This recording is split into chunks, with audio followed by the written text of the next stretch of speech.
Demi Lovato took to Instagram to call out the frozen yogurt shop The Big Chill for selling and promoting what she referred to as diet foods.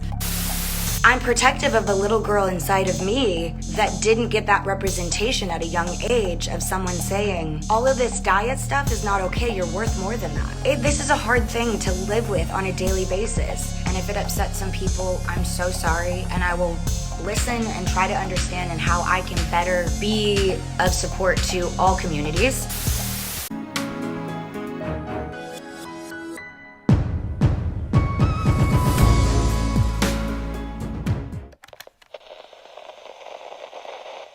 Hey everyone, and welcome back to Exposing SMG. Today we are going to talk about the chaotic drama between Demi Lovato and a random frozen yogurt shop in LA. I'm going to take you through the drama, everything that transpired, and then we're going to discuss. Is Demi wrong? Is she rightfully getting dragged? Before we start, make sure to follow us on Instagram at ExposingSMGblog and on Twitter at ExposingSMG for celebrity tea. Give this video a like and subscribe for new videos every week. Here's everything that happened. It all started when Demi took to her Instagram stories to call out this Froyo place called The Big Chill. She wrote, finding it extremely hard to order Froyo from @TheBigChillOfficial when you have to walk past tons of sugar-free cookies, other diet foods before you get to the counter. Do better, please. #DietCultureVultures. In a different story, she wrote, so I think I'm going to have to make that hashtag a thing. I will be calling harmful messaging from brands or companies that perpetuate a society that not only enables, but praises disordered eating. #DietCultureVultures. And that was the beginning of the end, and Demi wasn't stopping there. She posted messages between her and the Froyo shop at an effort to remain transparent. They replied to her and said, "We are not diet vultures. We cater to all of our customers' needs for the past 36 years. We are sorry you found this offensive." Demi then replied saying, "Not just that, your service was terrible, so rude. The whole experience was triggering and awful. You can carry things for other people while also caring for a percentage of your customers who struggle daily just to even step foot in your store. You can find a way to provide an inviting environment for all people with different needs, including EDs, one of the deadliest mental illnesses, only second to opioid ODs. Don't make excuses, just do better." And she posted that on her story saying, since y'all want to keep this going. They didn't reply. They actually left her on scene. It seemed like Demi felt this overbearing need to be helpful and whatnot, so she DM'd them again and posted on her story.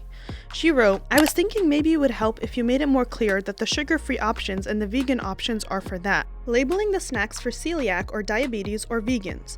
When it's not super clear, the messaging gets confusing, and being in LA, it's really hard to distinguish diet culture versus health needs. I think clearer messaging would be more beneficial for everyone. You aren't wrong for catering to many different needs, but it's about not excluding one demographic to cater to others. So by the time I got to the counter, after seeing so much diet stuff and health food stuff, it wasn't clear to me that it was for specific health needs, and so I didn't know that. Demi then posted on her story an example of what she found triggering at the store, and it was a cookie that says, "Eat me guilt-free," which is something that the Froyo place posted on their Instagram and captioned it saying, "New Eat Me Guilt-Free cookies and cakes, so yummy." She wrote, "This screams diet culture, and I won't be gaslit by the media or anyone else that says otherwise. I don't need to feel guilt-free about eating anything. This was what I was talking about, and this is directly from their own page." The yogurt store ended up deleting that post, actually. The Big Chill then spoke to TMZ, which provided us with the following screenshot of them replying back to Demi's story and saying, "That post is from 2016. We do not even carry this company's products anymore and have not in years. We only started carrying them because our customers wanted a protein cookie." Demi then replied. Demi said, "So you don't carry the Lenny and Larry cookies that scream the exact same thing? Pretty sure I saw every flavor there. Don't keep going with this. You don't want to mess with me. You're in the wrong and the customer is always right. You already know this. Listen to your customer and do better. If it's still in your sight, guess what? You're still supporting it."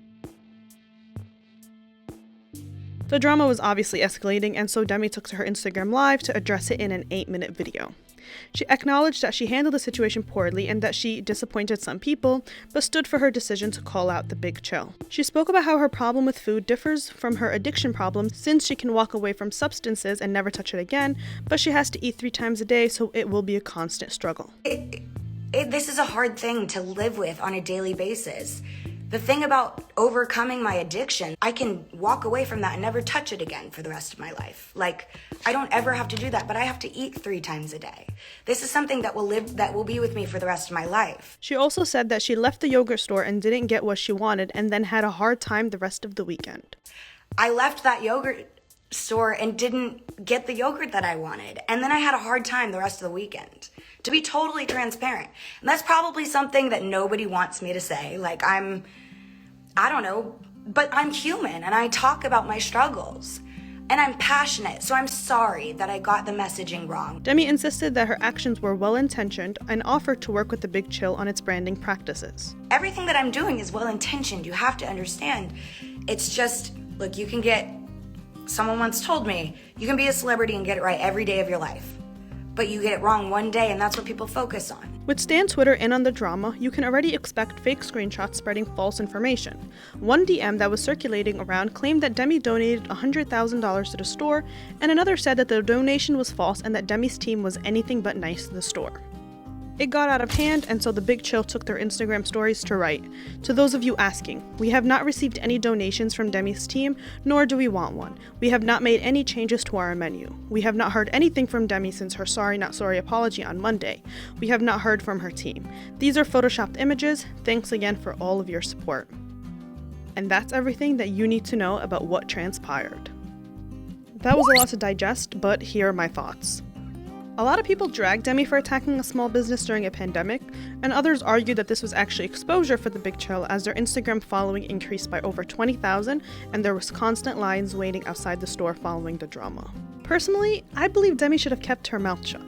However, as we all know, that isn't in Demi's nature. She's outspoken, loud, and that often comes off as annoying, especially when she lets every single thought of hers out on the internet. I've been covering her for years on my channel and on my blog. I even did a whole breakdown of her documentary and album Dancing with the Devil. However, I think Demi is wrong in this situation. I think she has a point and it's coming from a good place. She isn't a bad person and everything she does is well-intentioned. When I saw her post on Instagram, I didn't see a monster, but I saw a person who needs help. It's obvious that if sugar-free cookies can trigger Demi, then there's a lot of work that needs to be done for her eating journey, and she admits that.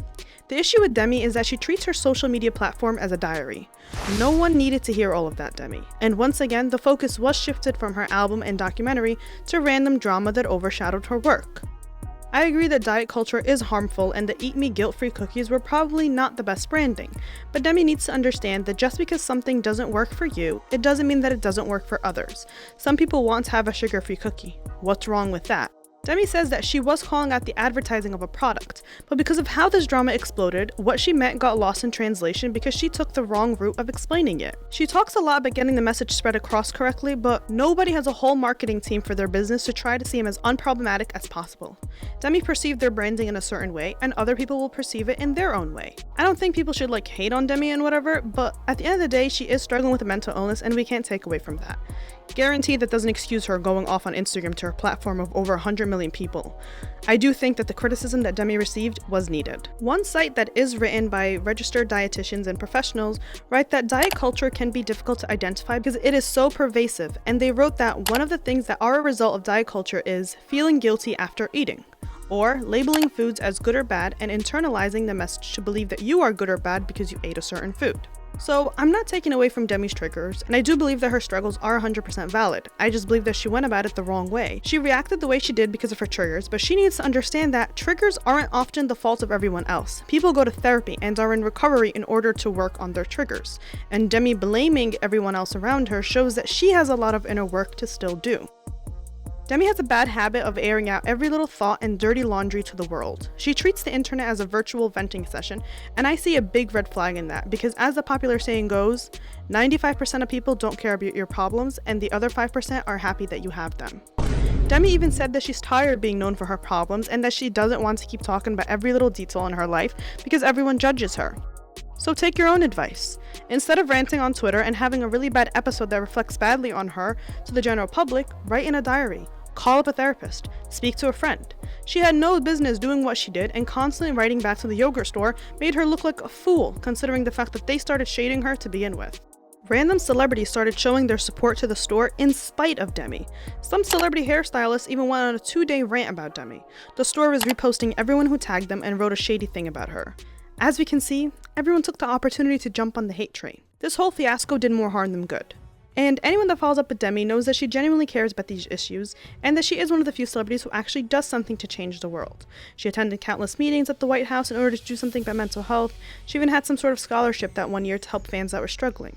She cares, but it's time that she takes a different approach to avoid getting the message lost. I hope Demi learns from this and doesn't think, hey, let me put this on blast on my social media, and rather takes a moment to collect herself and help heal herself rather than focusing so much on helping others when she needs the help, considering she is still in recovery. Let me know what you guys think about this drama, and feel free to elaborate with more insightful details. Let's try to keep the comments a safe place for any viewers who are also struggling. Demi may not see your comments, but fellow viewers may, so let's try to keep it a respectful community. I hope you guys enjoyed my breakdown and my thoughts. Be sure to give this video a like and subscribe for more videos each week. Follow us on Instagram at ExposingSMGblog and on Twitter at ExposingSMG. Thanks for watching, and as always, I'll see you next time.